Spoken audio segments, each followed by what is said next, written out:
Welcome, everyone, from around the world to today's live business session. Today, we'll be looking at work ethic, the lost art of success. And this is going to blow your mind today. This is going to blow your mind for so many of you, whether you're a business owner or you are a professional. I guarantee that your mind is going to be blown tonight because I have found out that we actually have a work ethic crisis, especially in Africa. It's also there in the United States. It's not been long I came back from the United States a couple of weeks ago. There is work ethic crisis, but it's really, really very bad in Africa. Now, if you look at the picture on the screen, you are going to see two bridges. In the early 2000s, during one of my visits to New York, my friend Louis Bennett said to me, Ogbo, you will not leave New York without going to see the Brooklyn Bridge. He persuaded me, so I went there, and it's amazing that that bridge was constructed in 1869 by the then New York governor. So as it stands today, the Brooklyn Bridge is over 150 years old. On the contrary, you look at the bridge at your right. That bridge was constructed in 2015 by a governor in the eastern part of Nigeria. And it was constructed with billions and billions, which is like hundreds of millions of dollars. But that bridge did not last 2 years. And it's completely unusable today. What is the difference? It is work ethic. Please introduce yourself in the comment section and let us know where you are watching us from. Now, I have worked with Europeans, I've worked with Americans, I've worked with people from different parts of the world in the course of my career in the energy industry with the multinational companies. And even before that time, I had worked with another Swiss lady in SOS Children's Village. And one of the saddest discoveries for me is that the work ethic in our part of the world, because I have visited quite a number of African countries, and unfortunately it's the same thing. Our work ethic is very, very poor. And it is because of our poor work ethic that we also have poverty. You are going to see tonight the strong relationship between work ethic and poverty. Very strong relationship between work ethic and poverty. If a country has very poor work ethic, it encourages corruption and it breeds poverty, as you can see in the case of many African countries. So I have seen that in America, for instance, when people work, they work. And in the United States, you cannot say, oh, I'm sorry, I was held up in traffic and I couldn't come on time. You cannot say, oh, my hair, I went to my hairstylist and then I noticed that my hair was scratchy, itching. The kind of excuses we give for not working in this part of the world is just insane. Over there, you work for your money. And so we have serious work ethic crisis. I have a farm in the village. It's extremely difficult to find a trusted human being, just one trusted person. And then many of you on the call are business owners. You also have what you are going through in the hands of your employees. You can't even leave anything to them. They don't take ownership. They don't take initiative. It is just their very, very poor work ethic.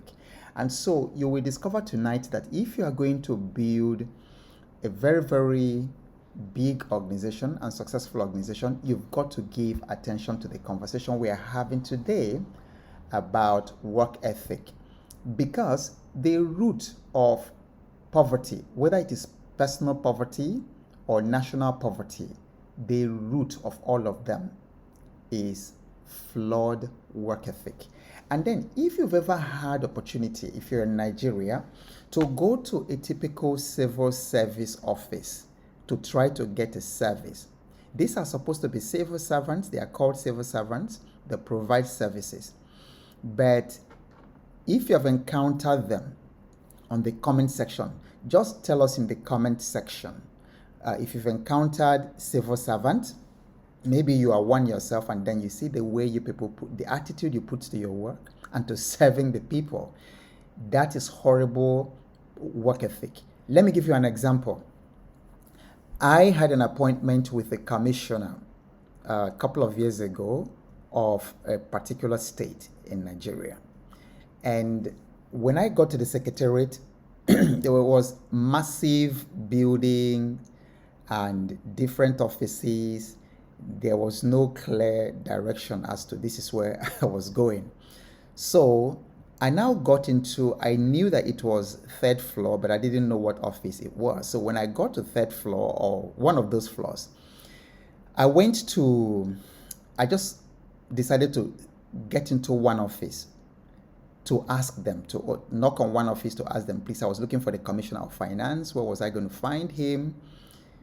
Ladies and gentlemen, believe you me, on my honor, when I got to that place, and this was around 11 a.m., everyone in that office was sleeping. And these were people's fathers and mothers. They were sleeping at 11 a.m. It was eerie. And then they were so deep in this sleep that they didn't even notice I entered there. So I stood there shocked. And then sometimes you also find the so-called civil servants. They are supposed to be at the office at 8 o'clock. They don't come. But then they stroll into that place at 2 p.m. and they still go to the register to clock 8 a.m. This is happening every day. If you have experienced this, any of these things I'm talking about, just indicate in the comment section. All right? And then you go there for service. This is how they will keep you waiting for 2-3 hours. Then they come back and tell you, oh, your file is missing. Just give us another. In fact, that actually happened to me again. I was to see an accountant general, the accountant general of a particular state. And then I got there and the secretary said that he was not in. But the man was in the office because the man sent for her and she opened the door and there the man was. But she told me that he was not in. So I did not know that she was expecting me to tip her before I could see the accountant general. So we have serious work ethic issues in the public service, in the private organizations, because the private companies, private organizations are not left out of this. It was a couple of years ago I heard about the concept of pharmacy within pharmacy. So a pharmacy employs a pharmacist, and then this pharmacist goes into that retail store with her own medication, the very expensive medication. When patients come to buy, they take from their own personal drugs to give the patient, and undermining their employer, the place that you're being paid. So we do have serious work ethic crisis. And then the stunning thing is that Nigerians, Ghanaians, South Africans, all these people Kenyans, they do not link their hardship, they do not link their financial problems, they do not link their poverty to all these work ethic issues. Flawed work ethic is deadly. It's a deadly demon, it's a deadly disease, and it's at the root of all the problems that we are having as individuals, as families, as companies, as countries. Work ethic is the lost art of success. Now, the other one I find really interesting is that we have people who have graduated from the university. You spent the first 22 or 23 years of your life from creche to nursery to primary to secondary to the university. You came out at 22, at 23, 24 years of age, and then you are now 32, 33, and you are not working. What's your reason? There's no employment. What's your reason? Country is hard. And then a 35-year-old, your elder sister is still giving you pocket money at 35, and it doesn't occur to you that something is wrong and that you need to do something urgently. You are 38 years old. There are even cases of people in their 40s that I know, and their mother is still giving them pocket money from her pension. I knew someone exactly like that. Her mother was the one paying for her to attend my event, and the guy was in his 40s. But I like this guy. He says, if you don't work, don't eat. So I want you to begin to feel the spirit of work ethic, because this is the spirit of work ethic. If you don't work, you have no business around food. Type it in the chat. Type it in the comment section, every one of you. If you don't work, you have no business around food. And then for some of you joining us for the first time, I usually encourage people to interact with the sessions through commenting. Anytime you hear something that really touches you, anytime you hear something that is really an aha moment for you, please type it in the comment section. When you do that, it signals your nervous system, because look, we are all electrical signals. It signals your nervous system that this actually belongs to you and that you need to internalize it. Okay? If you don't work, you have no business around food, and that should put you under pressure to deal with the issue of your unemployment. Yeah, how long are you going to stay in that? People graduated from the university 7, 8, 9, 10 years, and they are waiting for somebody to employ them. And then in some cases, those who are employed are totally underemployed. What you're paid can't even take you for 3 days to 1 week. If you don't work, you have no business with food. All right. Okay, so please introduce yourselves in the comment section and tell us where you are watching us from. Okay, great. So now, who am I, and then what gives me the audacity to do this? My name is Ogbo, Awoke Ogbo, and a little over 2 weeks ago, I got thinking, suppose I had 1,000 days to live, and I had to impart some wisdom, some valuable lessons to the world, to the 8 billion people left on the planet. What is it that I was going to teach?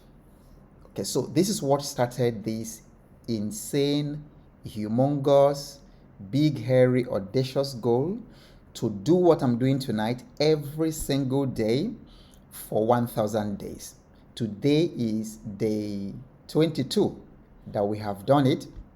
So please keep praying for me, because we still have 978 days to go. All right, 978. Please type that in the comment section to remind me. 978 days to go. But this is a very powerful illustration of the work ethic that we're talking about. So now, what gives me the audacity to want to do this, to want to teach the world? A lot. First, I've had very remarkable career with 2 multinationals in the energy industry. And those were really very, very productive moments of my life. And I truly enjoyed working with Shell and Chevron, working with all those amazing colleagues in Shell, Victor Koronkwo, Eyo Oku, Roger Abel, Promise Gele, who was the director at the time. Amazing, amazing people. And I remember the fun we all used to have in Port Harcourt in SPDC, DTEGEM. After work, would go have to a pepper soup joint, and it was wonderful. Great career, and I learned a lot. Same thing in Chevron, Scott Hughes, Jude, Esther, so many of you, fantastic. We just working with the amazing team. And then later also with the Stanford seed of the Stanford University. And then amazing team working with the Stanford Graduate School of Business professors, working with Jeff, working with Emmanuel Kitcher, with Ellie, who has gone to heaven, with Kweku, and all those amazing people. So I have been blessed. And then what I'm even most proud of is having a family that is peaceful, having married a godly woman.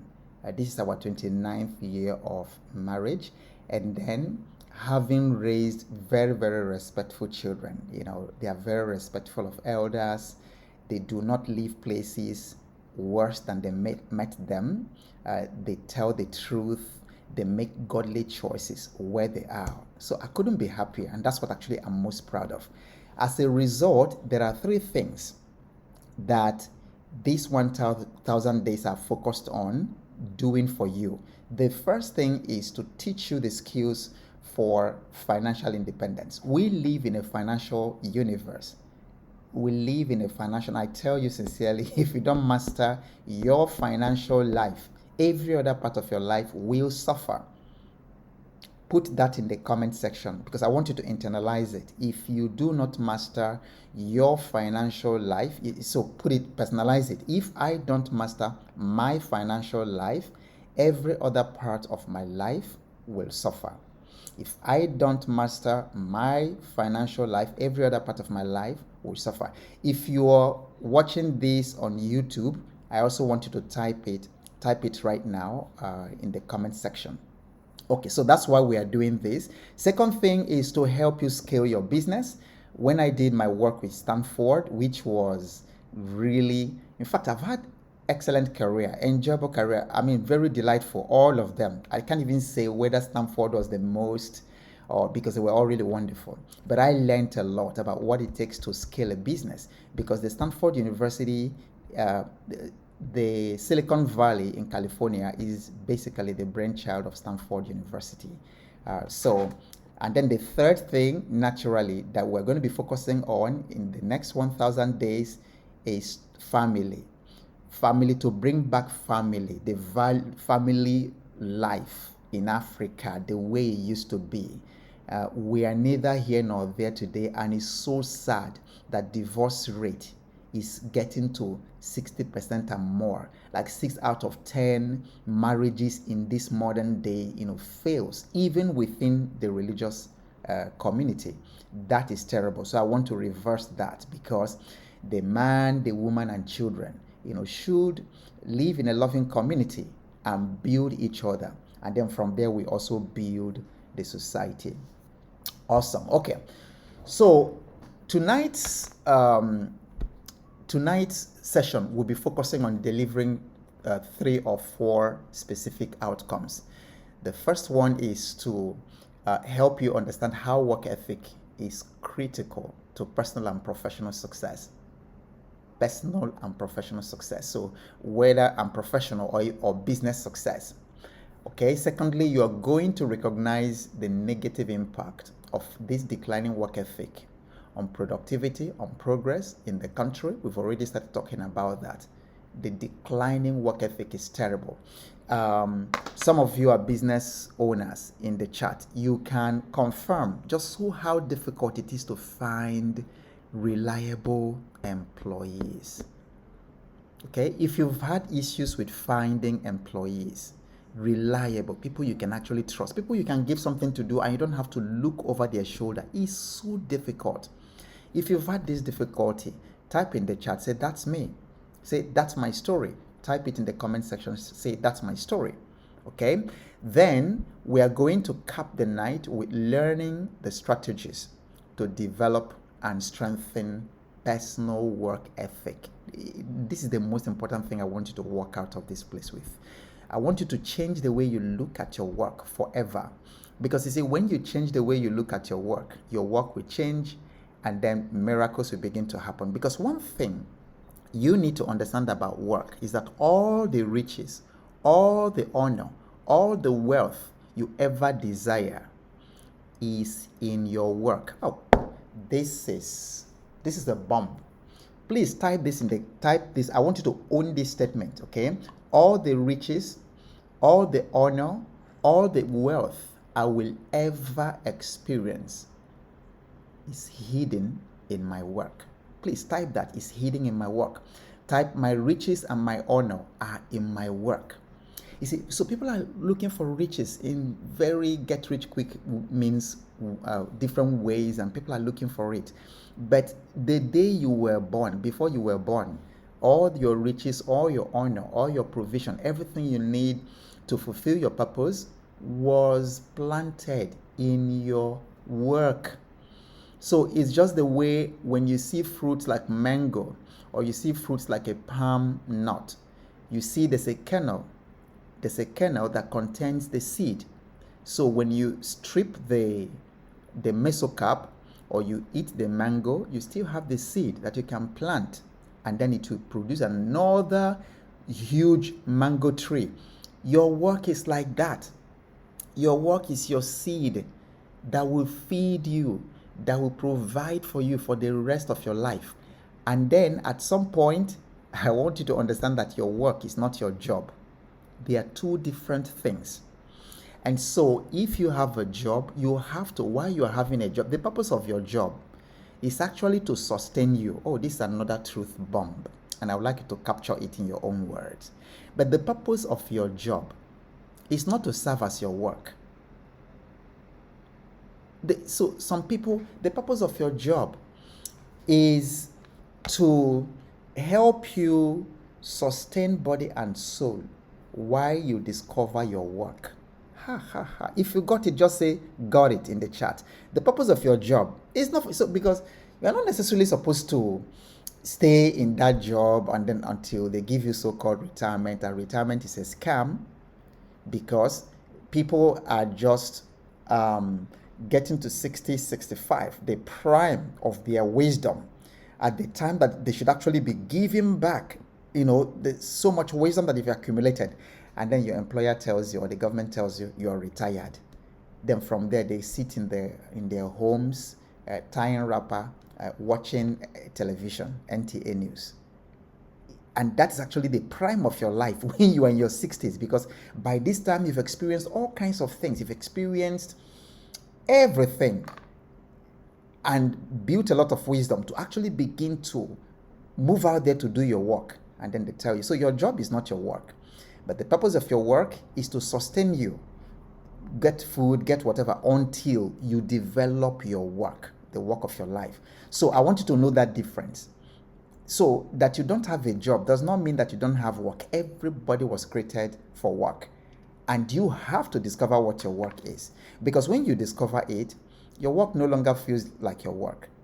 In fact, I was speaking with a business owner this evening, private one-on-one coaching, and he remarked, like so many people remark, how does Ogbo find the energy, to do the things that he does, because you have no idea what my typical day is like. And then when I was working for Stanford University, sometimes I had 15 different companies, 15 companies that I was coaching. And I had my own company, and I had 15 different businesses. I had to read everything about these companies, understand them, meet with them, coach them, help them craft strategy all over the place. Some days in 2019, before the pandemic, my wife and I sat down one day to count the number of days that I was away, number of nights I was away from home. Over 250 in 1 year. Over 250 in 1 year.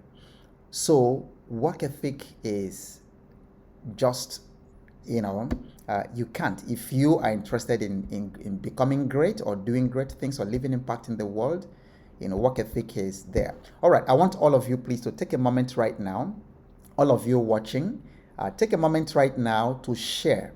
Just click, look at that, there's a button just under your under your where you're watching this, that's like an arrow pointing left. Just click it and then share with your network right now. And then when you have shared it, please come to the comment section and say shared. So everybody share this, because it's important that a lot of people, today I made a post that was a post that I've always wondered why there's so much attraction for junk content on social media. When you come out there, if you're a woman, and then you come out there and then bend a little bit and then dance, and then somebody records your backside shaking, and then you post it, just 10 seconds. Just 10 seconds, you post it right now. Within 30 minutes, you're going to see like 23,000 comments, 50,000 views. I've never found it. I can't explain it. But that's why I always say that poverty is deserved. Because you see, the content you consume is your destiny. And then you find people are there just looking at comedy skits, looking at celebrity gossip, looking at all kinds of, very, very, I don't even know how people are able to pump all those things into their minds and heart. And then they wonder why they are poor. So content like this needs to go out, because what's going to heal our land, what's going to prepare those employees, help the business owners, is content like this. And they have to. So please do share, and then after you share, comment shared. Yeah, thank you, Mawuli. Mawuli has shared, Hope shared, Aderoti shared, Tammy shared, Delacun shared, okay, Pastor Obi shared. Okay, thank you all very much. Thank you. So now, let's start with I think the foundational question. Because if we don't crack this question, then we may not even know what we're talking about. So what is work ethic? What is work ethic? And then what better way to talk about work ethic than to show you?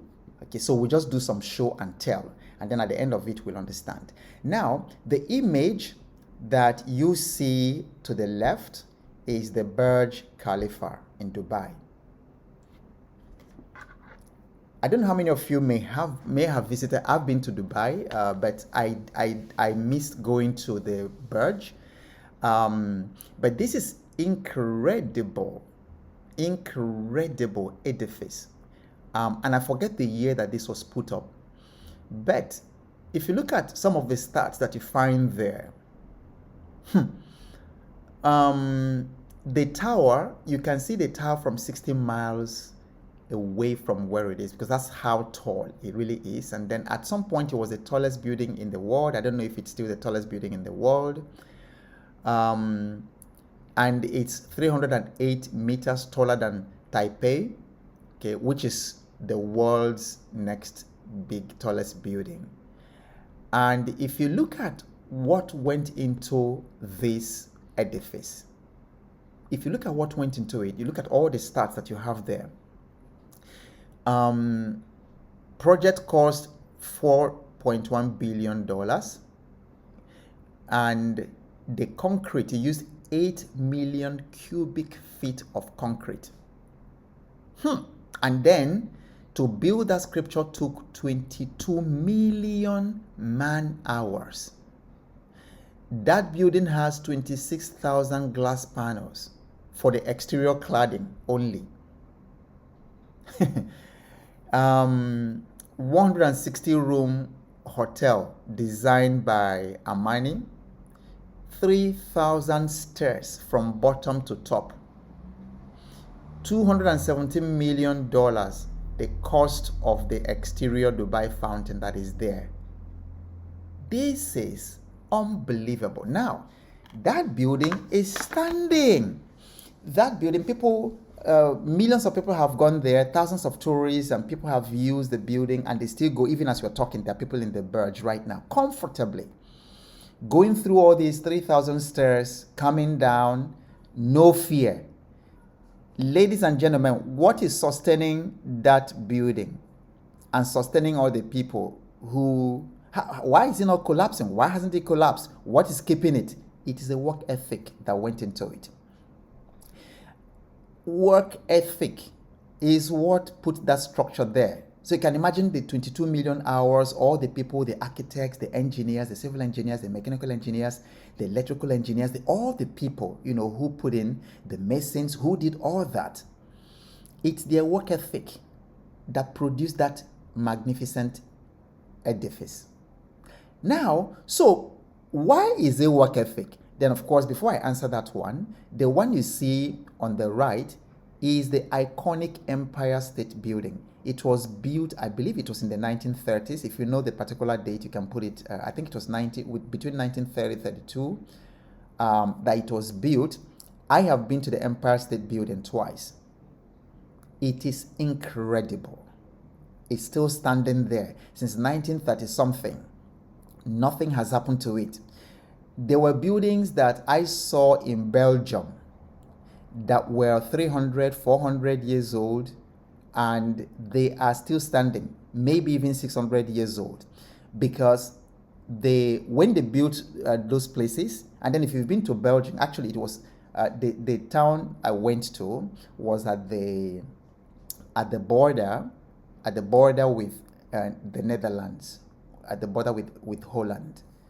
So I just took a train to that place one of the weekends I was not working. And then you could see that the cars had not been invented, automobiles had not been invented at the time. So those streets were narrow. They could take horses and things like that, but not cars. And they are still standing today. The hospital I was born in, the Presbyterian Joint Hospital, was built in 1913. As of the last time I went there, the wood that they used in 1913 to construct that hospital was still there. But then, people are building houses in Lagos. And when the house has not even been completed, what happens? It collapses. What is the difference? Work ethic. So a place you're supposed to use 1,000 bags of cement, they use 600. And you know what the work ethic in Nigeria says? They say it doesn't matter. Horrible. But then it matters, because that's why you see a building that was constructed 600 years ago is still standing today. But the one that you are still building, you haven't even finished building it, and it collapsed. And there was one that collapsed in Lagos, killing 120 people. Nothing came out of it. It was a particular prophet or something who was building something, and it killed people. What killed those people? It was poor work ethic. Something was not supposed to be 10-story. You built a foundation for 5, but because rent money is sweet in Lagos, you keep adding floors until it kills people. It's lack of work ethic. So you have to understand how serious this conversation we're having tonight is. You have to really understand. Now look at, these are neurosurgeons working. Sometimes there have been operations that took 30-something hours. You find these amazing human beings, the surgeons, the nurses, the anesthetists, all of them working together on a human being for 32-hour operation, non-stop. And then some of you may have gone for surgery of one type or the other, and these people saved your life. Many of us were born in the hospital. It was work ethic that you are alive today, because if those nurses and those matrons and the people who delivered your mother of you, if they didn't have work ethic, you wouldn't be here listening to me today. Just like so many babies are killed because of lack of work ethic in the hospitals, because the hospital is a frightening place where there isn't work ethic. So I know someone very closely who lost his baby. The baby was born premature. And then, so they put the baby in incubator. The wife were going, I think the wife was in the hospital or something, where he was going to see the child in the incubator. And then one day he goes there and then the baby was dead. The child died. What happened? The hospital said that they ran out of oxygen. how do you begin to? How can you have human lives in the incubator and you run out of oxygen? Where will you begin? How will you begin to explain that? But that's not even all. The man started crying, screaming because he lost his baby. And then he was looking for a male child, and that was the first one that he got after so many girls. You know, the challenge in Africa, you know, the boy child wahala. And this baby died. So he started wailing, crying there. And then the matron or somebody came. Why are you disturbing us there? It's only your baby that died. 3 other babies died. I am telling you, this sounds like fiction, but it's not. So you are literally sustained by work ethic, by someone's work ethic. The house you're living in there because you trust that when they built it, that it wouldn't collapse. So you take it for granted. The car you're going, the airplane you're traveling in is work ethic. Suppose somebody had used, instead of size 7 screw or nut or something, bolt on the airplane, they used size 3. And then mid-flight, something goes wrong. Okay, so the longest flight I had not long ago was from Doha Airport to Washington, Dulles.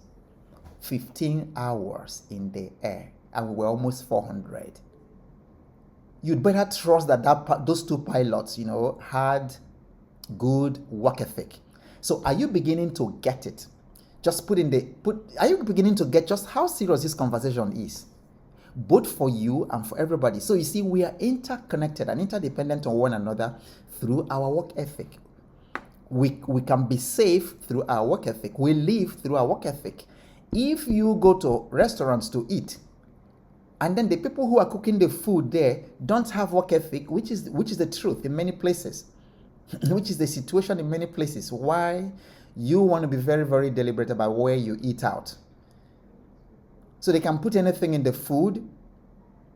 They can use rotten tomatoes, because I was going to buy a basket of tomatoes and I saw some restaurant operators buying the worst form of tomatoes because they don't have work ethic. So work ethic is a very important conversation, both for businesses, for individuals, both for you, for families, and for everybody around us. Are you getting value?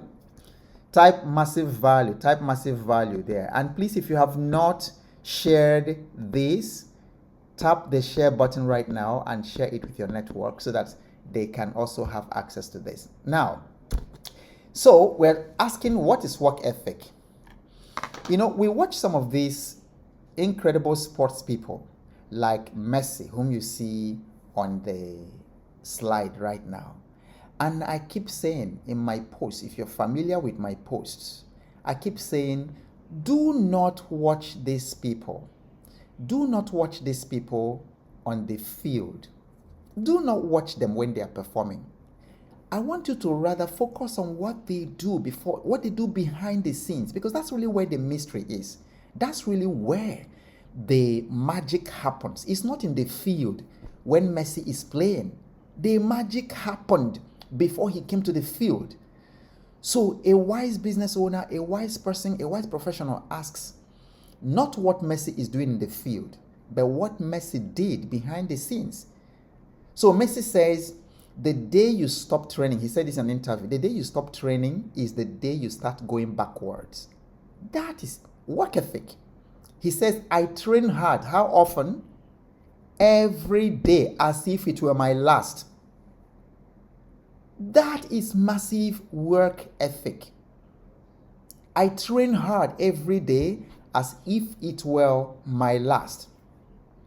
And then during the last Olympics, which I didn't watch, but there's this young woman that I never miss a chance to watch, Simone Biles. She is just incredible. And then I had watched some video of her, how the grandmother or whoever she was living with discovered very early, because she was like 2 years old, under 2 years old, and then she'll be somersaulting in their house and things like that. And Simone Biles goes out there, creates magic, just magic that Some of you, if you know her, just say I know her in the comment section. When you start watching her, you don't stop.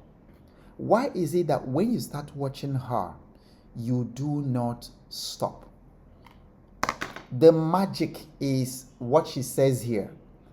In her own words, she said, I don't really think about the degree of difficulty or the possibility of making a mistake. I just try to relax and let my preparation and training take over. Did you see what I tell you? So these people, these high performance athletes and high performance business owners, it is what they do behind the scenes, the preparation and the training. That's what you should be considering, not what you see out there. And then this is another great in the football world, it's Cristiano Ronaldo.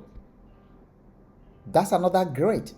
That one, the people who played with him say that when they finish exercising, when they finish their normal training, that this guy stays behind and puts in additional 2 hours of training. So he comes out there, he's doing incredible things, he's winning, admiration of millions of people, and people are just looking at the stage, but they are not looking at the training, the discipline, the work ethic that produces the magic.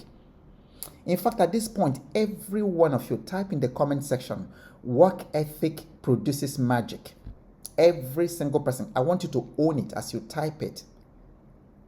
And I want you to even put it somewhere when you go to your work tomorrow. If you still do face-to-face, if your business is still, put it not just at your workplace, put it by your bedside.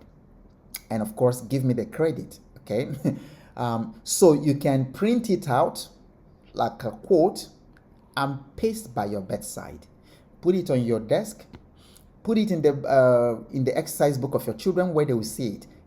Work ethic creates magic. Everybody type that. Work ethic creates magic.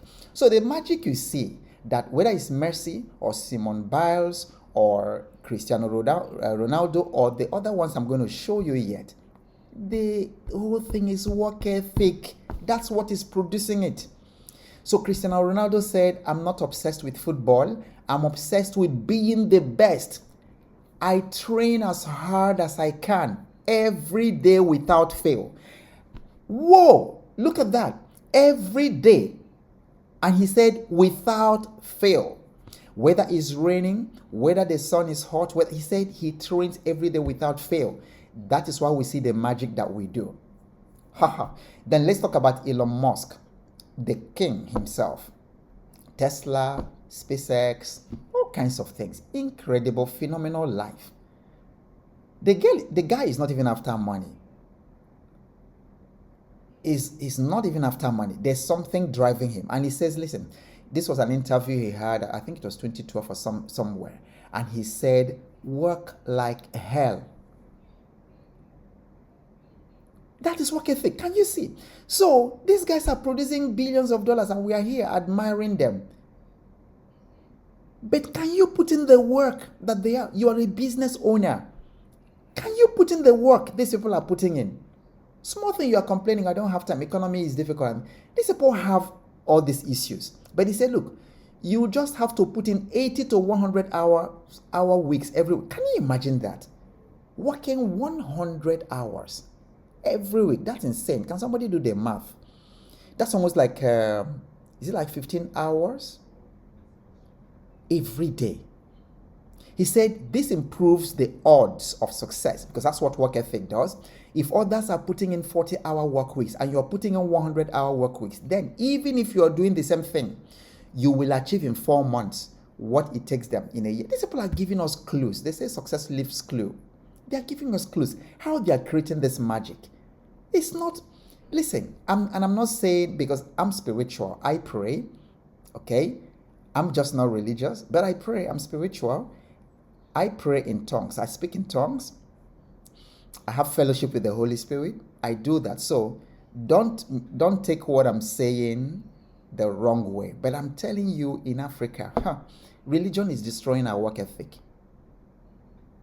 Because if you can send angels of God and Holy Spirit to go and do the work for you. So why do you need to put in the work ethic again? So while we are there, not putting in the work ethic, like something happened a couple of years ago. My friend, I was consulting for him. He's into mining, and he had a job somewhere, a remote place in Ogun State. I don't remember the name of that place. Really remote in Ogun State. And let me cut the story short. When we got there, forested area, because we even had to park his SUV somewhere to be able to get to that location. So that's to walk into that place because he couldn't drive into that place. In fact, while we were going there, I saw schools that the late Chief Obafemi Awolowo had built in 1948.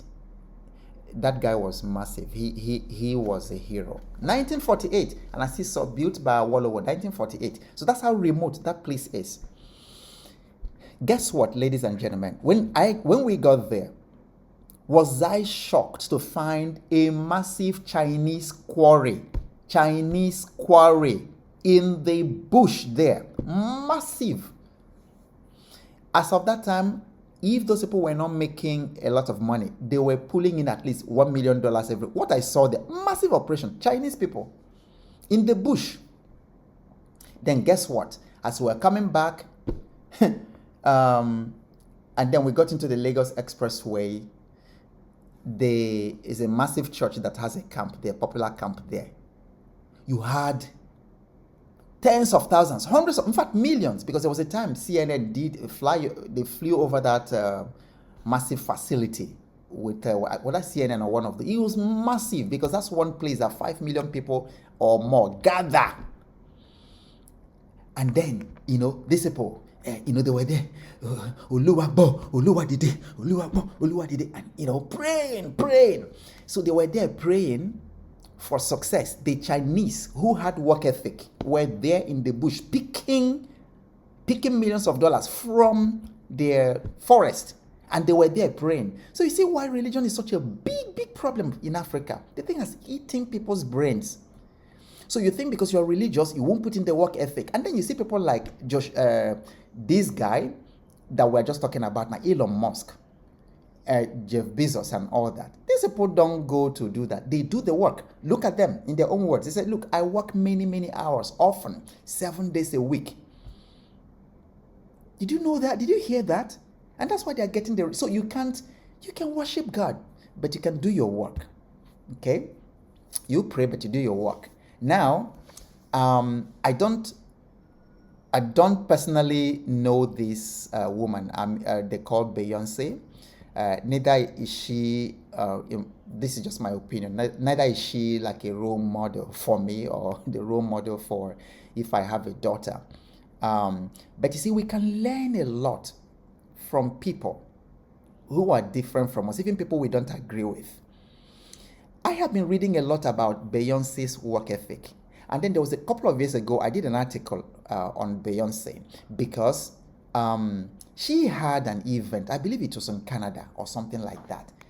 And she rehearsed, God knows, like 18 hours straight or something like that. I read something like that somewhere. I was looking for it and I couldn't find it.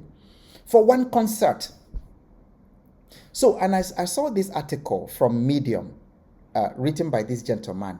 And then I just extracted this quote. He said, I used to be the king of snooze. That is when your alarm clock rings, you hit the snooze button. Until one day I saw a behind the scenes video of Beyonce rehearsing. He said at 2 a.m., after an exhausting concert, there she was practicing for the next one. 2 a.m. She had just ended concert like 1 hour before that time. And then she was practicing for the next one. Good God. So many people say Illuminati, they belong to Illuminati and things like that. I don't know. They could, because this world is very dark. But you see, these people still put in the work. They put in the work. Insane work ethic. Okay. So I was asking myself, how can I, if I needed a single definition for what work ethic was, as something that is action operationable, something that my brain can actually operate, not just something theoretical. I would say is getting things done. Everybody type in the chat, in the comment section, getting things done. I want you to own this. Type getting things done.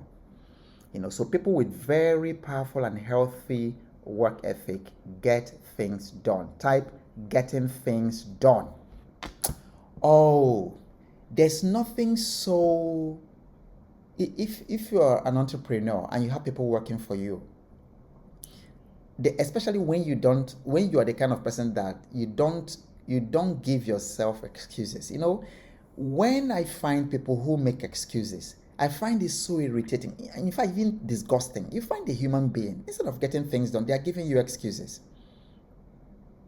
And then a billionaire did that to me. It was a rude shock. A billionaire had given me something to do, but then that company that I was supposed to work with, the MD of that company was making it very difficult. So I abandoned it. I wrote them. This guy called me. I went to his office in Lekki Phase 1, and then he looked me in the face for what seemed like an eternity, because he was just silent, and he said, "Look, I think you're a man. I gave you something to do." And I'm like, see, the way these billionaires think is different. The man said, so his own managing director did not allow me. We were flying from Lagos to that place. We go there, he will keep us from 10 a.m. to 3 p.m. to 4 p.m. Will not give us data. Will not give us access to He made it difficult. He obviously did not want us to do that thing. I mean, the MD. So it was legitimate excuse. Legitimate. Then this guy sees me, the billionaire. He sends for me. After he saw the letter, I said I wasn't doing again. And he said to me, "I thought you were a man. I told you to do something. And then you're giving me an excuse." That was the day I started rethinking, because I've had interactions with several billionaires. Life on life. Those guys don't think the way you do. When they want something, they get things done. That's what made them billionaire, is the work ethic of getting things done. But a lot of people, you tell people to do things, they are giving you excuses. So work ethic is getting things done. You've got to make that commitment to yourself. Now, why is it important to get things done? Why is work ethic like literally omnipotent? Forgive my using that word, with small o, not the big O. Why is work ethic like unstoppable? You see, because no matter what you are doing right now, so some of you are professionals, some of you are starting businesses, some of you are running established businesses and things like that. There are odds, there are difficulties, there are challenges. Some of you want to grow your audience in your business. There are challenges. The sales are not coming. The clients are not engaging. The funding is not there. The operating environment is very, very tense and filled with like legitimate reasons not to do well. Terrible economy, terrible inflation, a very, very horrible devaluation of currency. Raw materials have gone beyond. Then the people that you're producing for, their purchasing power has gone down. So these are legitimate reasons. But the only thing that will take you through that is your work ethic. Okay? Now, why do I say that? For some of you who read the Bible, I encountered this very strange, mysterious verse. We were reading this passage, with my family. When I came to this place, I stopped. This might be one of the most important things you've heard in the last 5 to 10 years. Pay close attention. So, this little verse says, the tribe of Manasseh failed to drive out the people living, and then he mentions these cities and all their surrounding settlements. Look at the reason. Because the Canaanites were determined to stay in that region. So now listen, these people that's their inheritance. They have been given this thing, this land, and then everybody else was told, go drive them out. Okay, for reasons that we are not going to be talking about right now, but there were all kinds of things. And God is just in everything he does. Now, these people were not able to drive out these people from the land, drive out these enemies, these Canaanites, from their inherited land. And they said because the Canaanites were determined to stay, they did not drive them out. So careful about the statement I'm going to say right now, and I would like you to write it down. Don't forget, these are some of the things that you want to write and put by your bedside. Of course, give me the credit. So if your problem is more determined to stay than you are determined to overcome it, that problem will stay. You cannot be, you will literally die with that problem. People are dying every day with financial lack of financial fulfillment. People are dying every day with failed businesses. People are dying every day with all those things. But you see, if your resolve, if your determination is not stronger than the determination of your business to fail, the business will fail. This is the law. This is a spiritual law. So what makes it possible for you is work ethic, because work ethic, as you're going to find, it has a lot to do with determination. Okay? Did you get it? Say got it. Say got it in the comment section. And those of you watching on YouTube, say got it. Type got it. Okay. Because when you interact with these things, it helps you a lot. It helps you. You'll find that you will recall it a little bit more. You'll find that even a few months from today, you will still recall the things you typed in the comment section. So anything you want to recall, you want your nervous system to register, type it in the comment section. So there are 4 key components. If you are breaking work ethic into 4 key components, if you are breaking it into getting things done into 4 key components, the first is discipline. Staying focused on tasks, even when it is tough. There's nothing you start that will not go through tough times. There's nothing you begin. Haba, especially if you talk about business. Many times your business will wrestle you for 2 years, 3 years. So you've got to be stronger. Your will to succeed has to be stronger than that business wanting to fail. So discipline, basically staying focused. Discipline, I was listening to Cristiano Ronaldo. Do you know, as strange as it sounds, this guy does not drink alcohol? Can you imagine it? You imagine that these people do these things. This guy does not drink alcohol. There are things he stays away from. Food. He eats particular food. And then he has particular specific exercises. You can check this online. See some of his videos exercising. It's what my children call beast mode. So discipline. You cannot become anything without discipline. Okay? The second component of work ethic is commitment. Following through on your promises and then responsibilities. Many people don't follow through. And then so many people suffer the abandoned project syndrome. You start something, you never finish it. And then if you have that kind of situation, you've got to deal with it through work ethic. If that is you, type in the comment section, that's me. But some people start things, they never finish it. They start, they never finish, okay? And they abandon it. They start, they never finish. The fourth component of work ethic is responsibility. Taking ownership of your actions and their outcomes. That is the third component of work ethic. And then the other component is perseverance, like insane perseverance, even against the odds. Everything is telling you don't do it, but you've got to have a conviction and a passion that is driving it. Because there are some things you can abandon, but then there are some things you should never abandon. Because you see, one thing with abandoned project syndrome, you have a trail of abandoned things around you. There was a time it happened to me. When I finished university, finished youth service, and I was looking for something to do, there was no employment. So I wanted to employ myself. So I was running around. I was jumping from one thing to the other, never allowing something to settle. It's like you're planting your seed, your corn.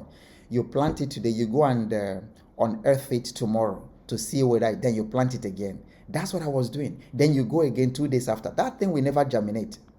There was nothing I didn't do. I did a lesson teacher. So I remember teaching one Indian child biology at Sabo in Lagos. I did lesson teaching. From there, I went into doing past question and answers. Today, we take it for granted, but those days it didn't exist. So I found past questions and I answered them.